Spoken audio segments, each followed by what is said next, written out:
Subscribe करें CBSE maths by R Gupta को और दबाएं बेल आइकन और पाएं क्लास 9 से क्लास 12 तक का CBSE बोर्ड यूपी बोर्ड का मैथ्स का solution. Hello students, welcome back to CBSE maths by R Gupta. Student, आज हम लोग डिस्कस करने जा रहे हैं क्लास 12 के केस स्टडी क्वेश्चंस के बारे में।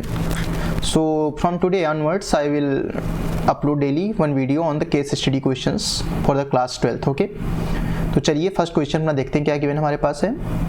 चिल्ड्रन, यहाँ पे क्वेश्चन गिवन है a multipurpose hall with square base wooden floor of side x and height h is to be constructed in a school with soundproof material used in 4 walls, and in roof the area of material used is k square unit. Okay, so here they are asking some parts.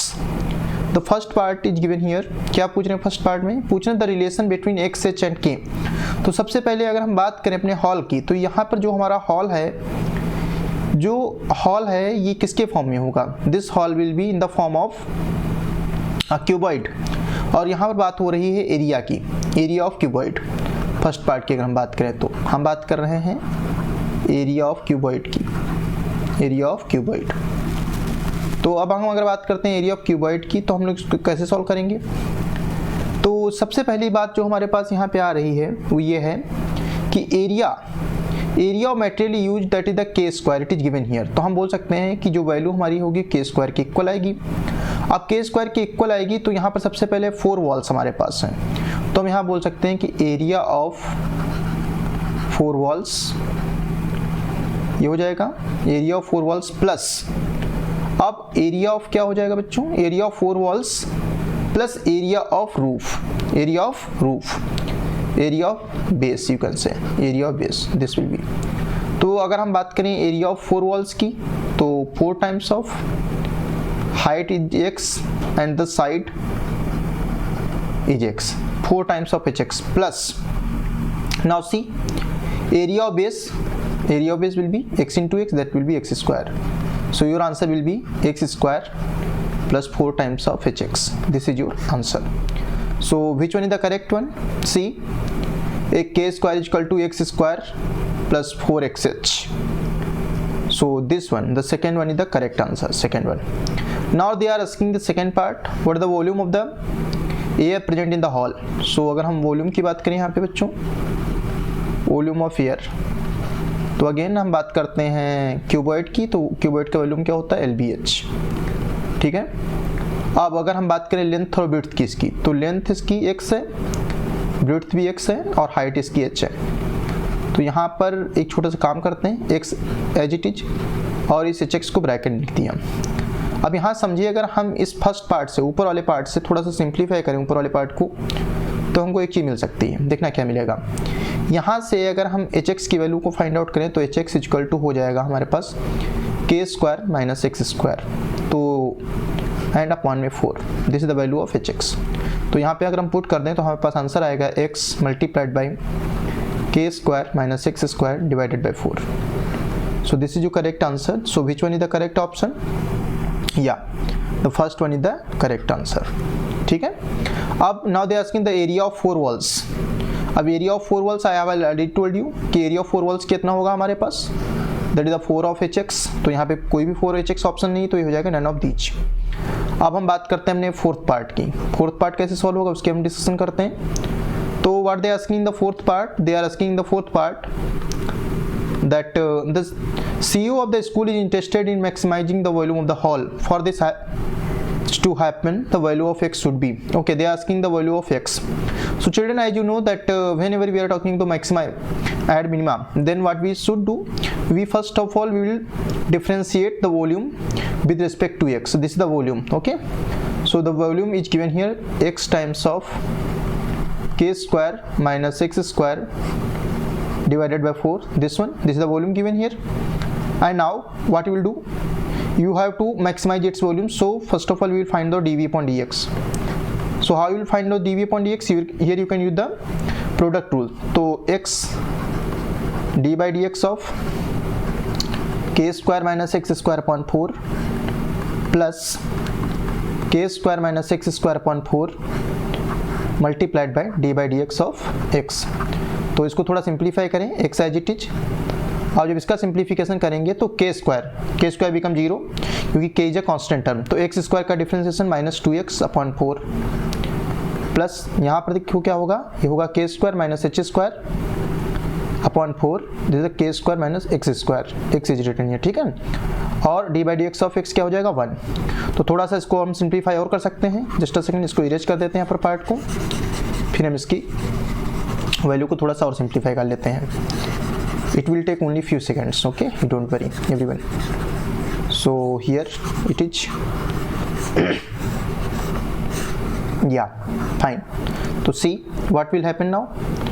यहाँ पे हो जाएगा बच्चों x and -2x is also here, तो it will be -2x square upon 4 plus यहाँ पर क्या चल रहा है हमारे पास k square minus x square upon 4। तो इसको थोड़ा सा हम और सिंप्लीफाई कर सकते हैं। ये वैल्यू किसकी है, ये वैल्यू है dv/dx की। 4 एलसीएम ले लीजिए तो बचेगा हमारे पास क्या है, के स्क्वायर माइनस 3x स्क्वायर। अब अगर हम मैक्सिमम मिनिमा के लिए क्या करते हैं, dv/dx को 0 के इक्वल कर देते हैं। तो अगर dv/dx 0 के इक्वल हो जाएगा तो हमारे पास मिलेगा क्या, K square minus 3x square equal to 0।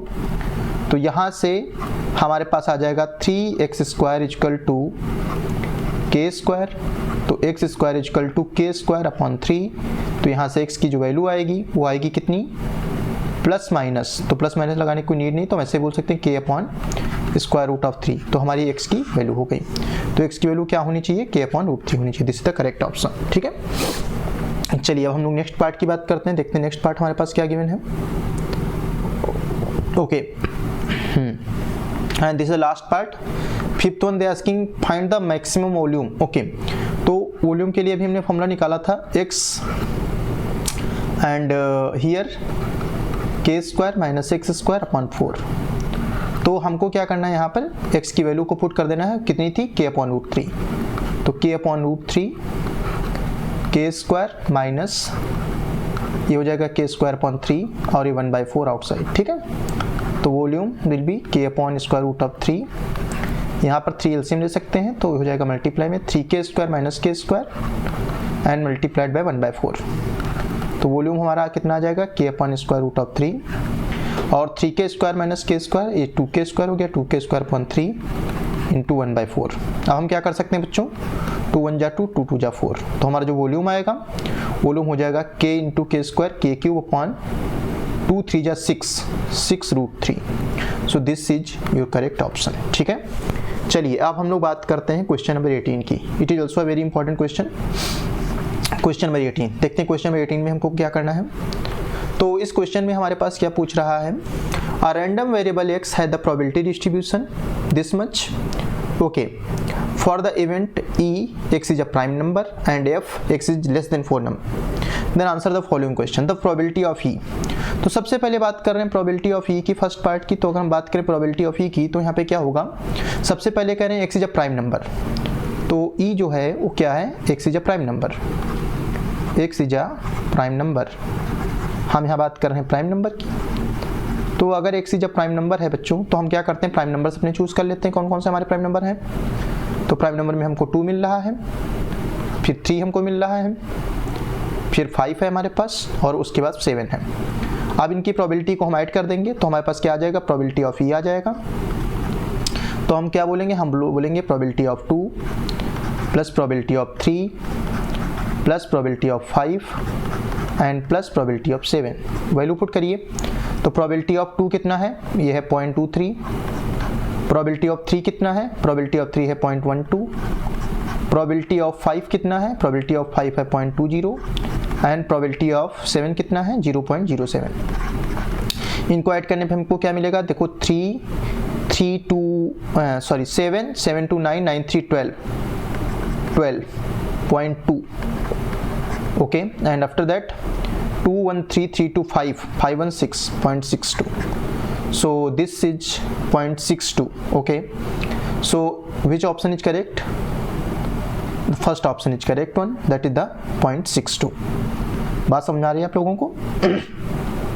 ठीक है, फाइन। चलिए अब हम लोग नेक्स्ट पार्ट की बात करें। ये कैसे आया 3 2 5 5 7 12 और करिए क्या 1 2 1 3 3 2 5 5 1 6 2 हो गया 0.62 आ गया, ठीक है। And now they are asking the probability of F. अब if they are asking the probability of F तो हम इसको इरेज कर सकते हैं, इसको इरेज करके यहाँ पे कर लेंगे प्रोबेबिलिटी का क्वेश्चन, ठीक है। No need to write down this thing, just a second, because we don't have the so much of space, ठीक है। तो अब यहाँ पे हम करते हैं second part, the probability of F. तो एफ क्या है, नंबर लेस देन 4। तो नंबर लेस देन 4 में अगर हम बात करें प्रोबेबिलिटी ऑफ एफ के लिए तो क्या बोलेंगे हम लोग, हम बोलेंगे probability of 1, probability of 2 plus probability of 3। इन तीनों को ऐड कर दो तो कितना आ जाएगा 0.15, 0.23 और आ जाएगा 0.12। तो ऐड करने पे कितना बन जाएगा 5 3 8 8 2 10, करिए क्या 1 1 2 3 3 1 4 4 1 5, तो आ गया 0.50। सो this is your correct option, ठीक है। And now they are asking the value of E intersection F, probability of E intersection F, third part. What they asking probability of E intersection F. सबसे पहले हम अगर E intersection F के elements की बात कर लें तो कौन कौन से हमारे पास एलिमेंट मिल रहे हैं। E intersection F मतलब कॉमन पार्ट, तो probability of 2 और probability of 3, these are two common, तो हम बोल सकते हैं probability of 2 and plus probability of 3। तो probability of 2 हमारे पास कितना है 0.23 और जो प्रोबेबिलिटी ऑफ एफ है वो कितना है 0.12, इनको ऐड कर देते हैं तो हमारे पास जो आंसर आएगा वो आएगा 0.35। दिस इज जो आंसर। अब अगर हम बात करें फोर्थ पार्ट की, तो फोर्थ पार्ट में हमारे पास क्या दे रखा है ई यूनियन एफ, ओके। तो प्रोबेबिलिटी ऑफ हमको फाइंड करना है यू यूनियन एफ। तो ई यूनियन एफ के लिए हम लोग क्या करेंगे बच्चों, यहाँ पे सबसे पहले ई यूनियन एफ के हम एलिमेंट्स को राइट डाउन कर दें यहाँ पे। तो ई यूनियन एफ में हमको कौन कौन से एलिमेंट मिल रहे हैं जरा लिख लेते हैं हम लोग। तो सभी को कंबाइन करने पे हमको ऐसे दिखेगा कि P1 है, P2 है, P3 है और P5 है एंड P7 है। इनको ऐड कर लीजिए। ऐड करने पे देखिए P1 कितना है हमारे पास, तो P1 है 0.15, P2 है 0.23, P3 है 0.12, P5 है 0.20 एंड P7 है 0.07। Why I have not taken 4 इसलिए नहीं लिया क्योंकि सेकेंड पार्ट और फर्स्ट पार्ट में देखिए 4 कॉमन नहीं है हमारे पास, ठीक है। इनको ऐड करिए देखने कितना मिलेगा 5 3 8 8 2 10 10 7 17, 17 का 7 कैरी किया 1 2 1 3 3 1 4 4 2 6 6 1 7 0.77। So 0.77 is the correct answer.